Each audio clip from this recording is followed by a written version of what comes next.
Hey everyone, I am back at the survival site that I found, or campsite that I found.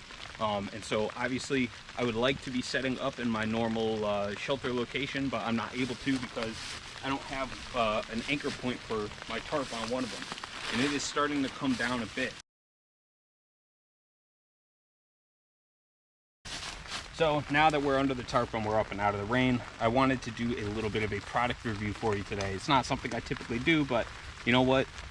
I wanted to test this product out. I've used it a few times on my own, and just kind of wanted to discuss the pros and cons of it. I know it's a very popular item, and it is a Biolite. Now, there's definitely some pros and cons to this device, but basically what the idea of it is you have a kettle pot on the outside, and then that's what you use to boil water in. Inside of it comes a bit of a stand and a drinking cup or an eating bowl. And it has like a little bit of a little gap right here, kind of similar to what a jet boil is like. Then on the inside of that, this is where the real magic is basically a fire combustion device, and inside of that is an attached fan, and this fan works off of the thermodynamic heat, and it will actually create power. So if you're in a pinch, you could actually plug your phone, plug a lamp or something like that into it. So basically how it goes together, this is the combustion piece, and this little stick goes up in there. Actually, yep, goes up in there like this, and then this hinge pulls forward and kind of locks it in, and then these other two kind of give it a bit of stability.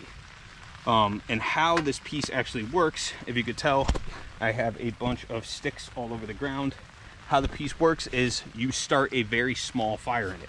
Obviously that is a extremely limited capacity fire little pit, but at the same time, using the materials, since you're in the woods, using the materials around you, you're able to not only create something to cook food on, to heat water in, but also to charge devices and charge some electronics that are around you. So I'll kind of get a fire going in this and show you how it works. I'm gonna have to do it outside of the tarp. Never start a fire under a tarp, under a vestibule, under a tent area, because they will very easily light on fire. Another thing that's pretty cool about this is while the fire gets going, while that thermodynamic heat starts getting picked up, there's actually a fan that blows in it, and it is extremely efficient, and so it burns wood down to ash and ash alone. And the fan actually gets things running so that there's almost no smoke to it besides maybe the first like minute or so. But I'm gonna get a fire going in this, and then I'll talk about some of the pros and cons to this device. You get this going basically how you would get any other fire going, just using a Bic lighter here, getting this hot, and then just lighting some of this kindling that I cut from a fallen oak tree.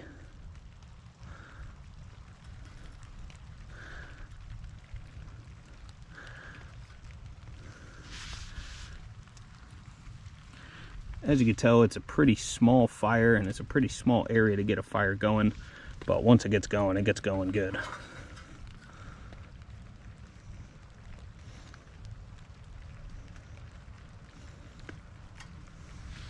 Well, one thing that's cool that I didn't mention earlier is that fan will actually turn on automatically, and then you have a high and low control on the side of it. So as it gets going and as it heats up, you actually can control how hot it's getting. If you're trying to cook food on it and you don't want it to burn, the low setting is actually really nice in that occasion.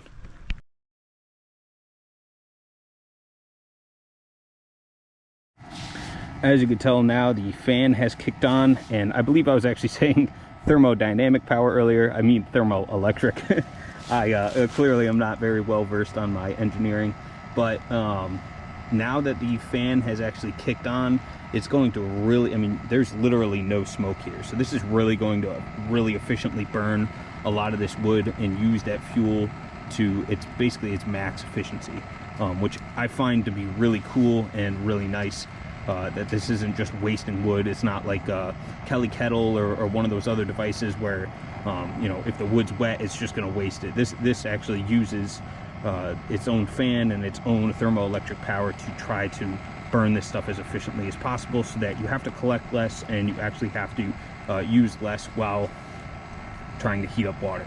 So I'm going to let this get going for a little bit, and then I'm going to fill a basically a 16 ounces into the kettle and see how long it actually takes to boil.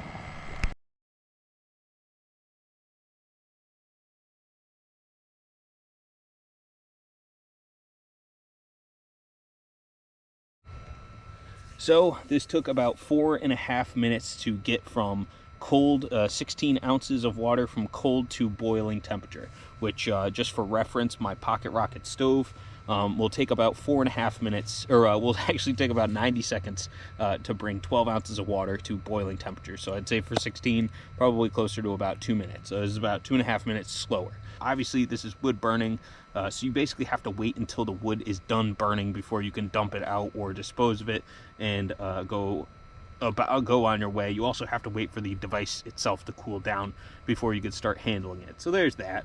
And also, if you saw in the boil test, you could see that some of the flames were shooting out the sides. If you have something that's a little bit too close to it, it actually runs a chance of catching it on fire. But you know what? There's upsides and downsides to everything. I think it's a pretty cool device. All right, so while this is going, this is it on low, and I'll flip it up. That's it on high, just so you can kind of hear the differences in the fan. I don't think I really need it on high at the moment, but if you look, I mean, there's some sticks sticking out of the top, which is, it is what it is. I mean, that's just kind of the nature of this product, is you're only going to be able to put sticks so deep in there. So you have to kind of like break them up. That's about as big as, you know, obviously you can get with thicker sticks than this, but that's about as big as the sticks, or as long as the sticks can be in here, or else they're just going to be sticking out of the top like that. But while this is heating up, I just kind of want to go over some of the pros and cons to this device. And not only just this specific device, but devices like this, where they kind of burn wood as opposed to using a fuel like an isobutane or something like that. So number one is the weight. This device is pretty heavy. You know, if you're used to backpacking, don't bring this, honestly. Like, don't even bother with the product, because it is probably, if you are used to using like an MSR pocket rocket or micro rocket or whichever the products are now, this is probably 3 to 4 times the weight of that, plus a large canister of fuel. Actually, I would say even more than that, probably 5 or 6 times the weight. It's just, you know, since the fuel you find, you don't have to carry the fuel, which is nice, but you don't save any weight that way. The weight is just distributed back into the product. So for backpacking, this is pretty much useless. As much as I hate to say it as bluntly as that, you know, it's too heavy, it's too cumbersome. It takes up a lot of room in your backpack. So for backpacking, it's not a good choice. Now, here I am, I'm, you know, just kind of hanging out, camping and stuff like that. If you're car camping, this actually might not be a bad idea, especially, or if you're only a short hike into where you're camping, this isn't that bad of an idea. Just because you can go and you can look and you can find small pieces of wood to use as fuel. You can basically, if you're eating like Mountain House meals or something like that, you can feed yourself no problem with this. And honestly, like sitting here, having a controlled fire right next to me is nice. It's nice and warm, especially since it's like 40 degrees out right now and it's raining. So it's kind of stinky conditions out at the moment. But also having the ability to have a controlled fire is really nice. Now, in terms of efficiency, is it efficient? Yes. In terms of wood burning devices like this, it's very efficient.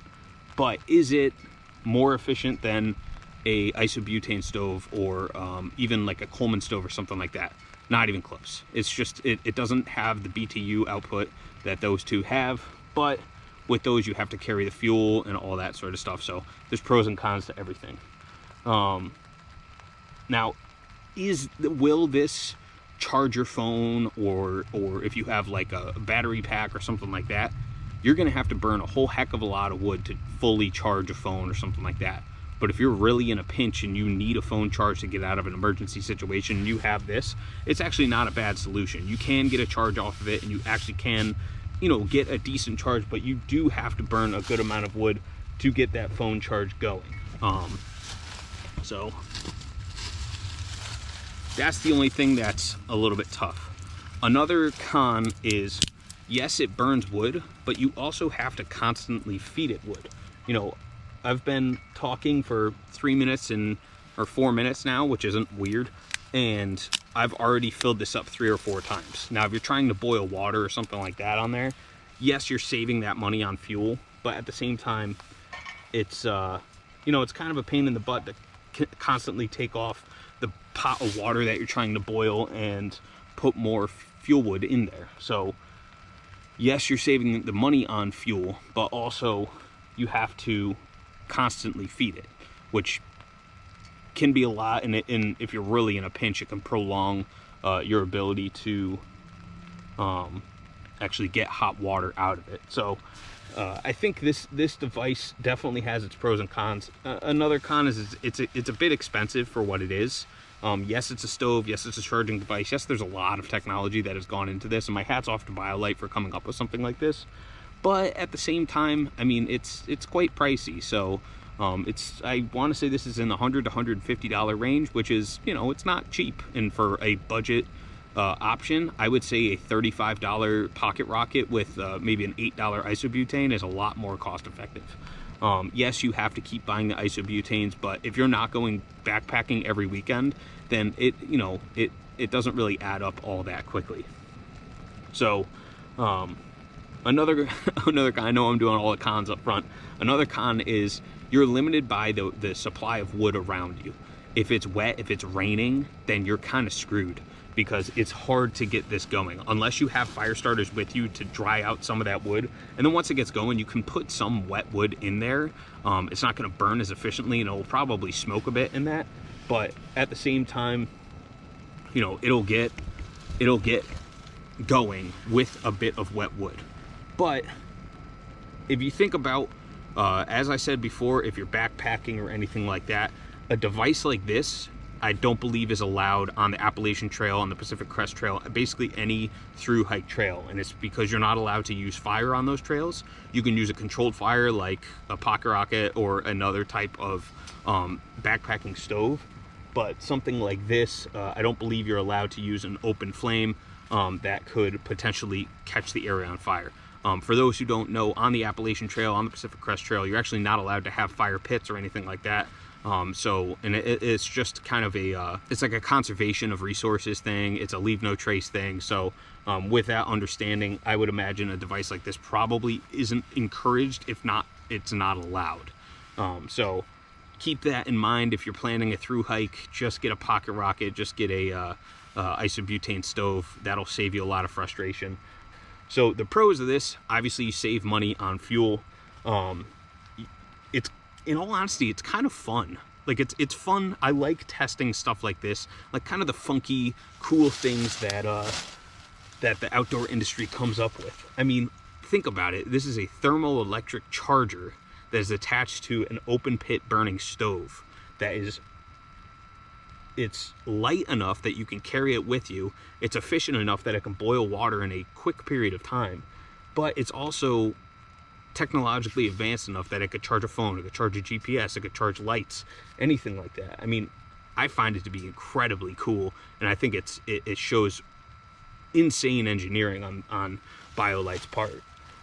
Another pro of this is, you know, yes, it's heavy compared to other stoves, but it's in all, it's pretty light compared to like if all you have is a Coleman stove and you're looking at something like this isn't a bad option. A Coleman stove, like one of the suitcase stoves, those things are real heavy.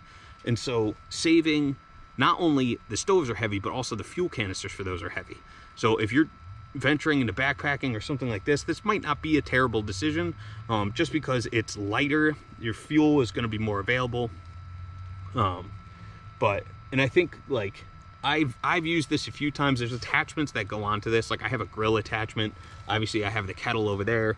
In the grill attachment, I've cooked a steak on it before, and it doesn't do too bad of a job. It's not, you know, it's not going to be like Roost Chris steakhouse steak, but it's pretty good. So for just, you know, if you're in an area that you're not allowed to have a fire pit, but something like this is allowed, then being able to cook a steak when you thought you'd have to maybe cook little pieces on it on a backpacking stove, this actually is a better choice for that. So I think this is actually a pretty cool device. It's, like I said, it's a niche product. So for people that are looking for something like this, for people that are technologically dependent and they have a lot of devices with them, like a GPS or like a phone, and they need those phones as a map or something like that, then this is a good decision, because then you have the ability to charge it for really no extra weight. You're not having to carry, you know, battery packs that really only have one use with them. This, at least you can cook your food, you could charge your phone, and you could do several other things with it. So I think there's a specific person that's going to buy this product. If I had to make the choice and I had to spend my own money on this, I probably would not, but this was given to me as a gift. So I think all in all, it's a pretty cool product. And if you're looking for something like this, I think it'll be a good choice. So I hope you guys like this video. Click the like button. I'd love to see, you know, your likes will basically steer where this channel goes, so it tells me what you guys like to see. If you want to see more product reviews, or you want to see more camping stuff as opposed to woodworking or mountain biking like I also do on the channel, and hit the subscribe button if you like the content that I've been putting out. So I will talk to you guys next time.